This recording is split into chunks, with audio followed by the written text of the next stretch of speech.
Fédération internationale des mages et sorciers et président sorcier du Magen Magot. Quelle que soit cette communauté d'opinion, ce fut une surprise de découvrir dans les nombreux papiers qu'Albus Dumbledore a laissés par testament aux archives de Poudlard un ensemble de notes sur les contes de Biddle le Barde. Que ces commentaires aient été écrits pour son propre plaisir ou en vue d'une future publication, nous ne le saurons jamais.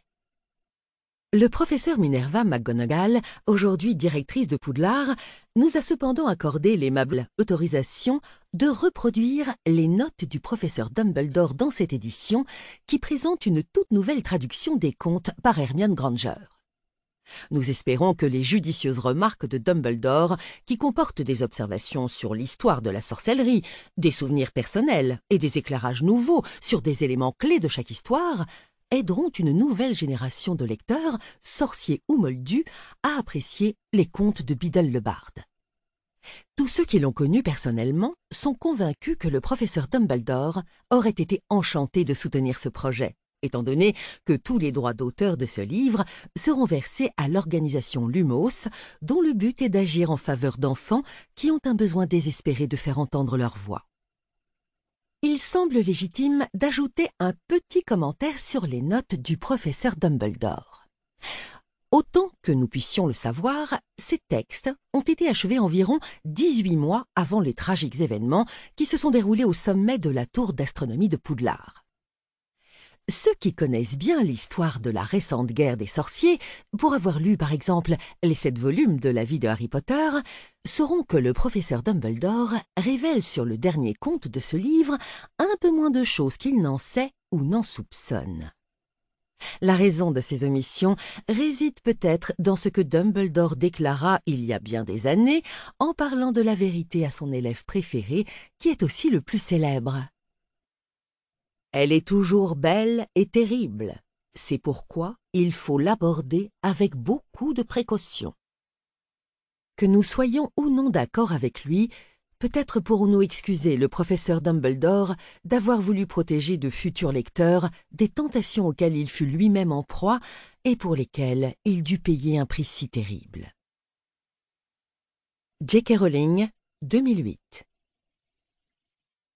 Une note sur les notes de bas de page. Le professeur Dumbledore semble avoir écrit ses commentaires pour un public de sorciers. J'ai donc parfois ajouté l'explication d'un terme ou d'un fait qui aurait nécessité des éclaircissements aux yeux d'un lecteur moldu.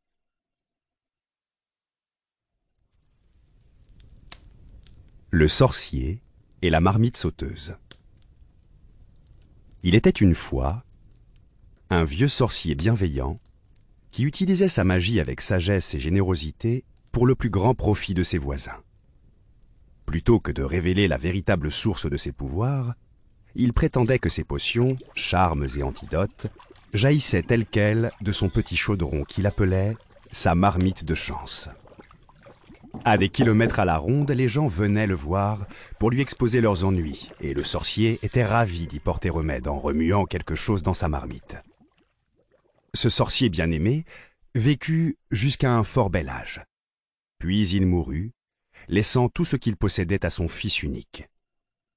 Ce fils était dans une disposition d'esprit bien différente de celle de son aimable père. Ceux qui ne pouvaient pratiquer la magie étaient à ses yeux des bons à rien. Et il avait souvent reproché à son père cette habitude de dispenser à leurs voisins une aide magique. Lorsque son père mourut, le fils trouva caché à l'intérieur de la vieille marmite un petit paquet sur lequel était inscrit son nom. Il l'ouvrit, espérant y découvrir de l'or, mais il ne contenait qu'une pantoufle, douce et épaisse, beaucoup trop petite pour qu'il puisse la porter. Il n'y avait même pas la paire. Glissé dans la pantoufle, un fragment de parchemin portait ces mots. Avec l'espoir le plus cher, mon fils, que tu n'en auras jamais besoin. Le fils maudit la sénilité qui avait ramolli l'esprit de son père et jeta la pantoufle dans le chaudron où il l'avait trouvée, décidant que désormais, la marmite lui servirait de boîte à ordures. Cette nuit-là, une paysanne vint frapper à la porte. « Ma petite fille souffre d'une éruption de verrue.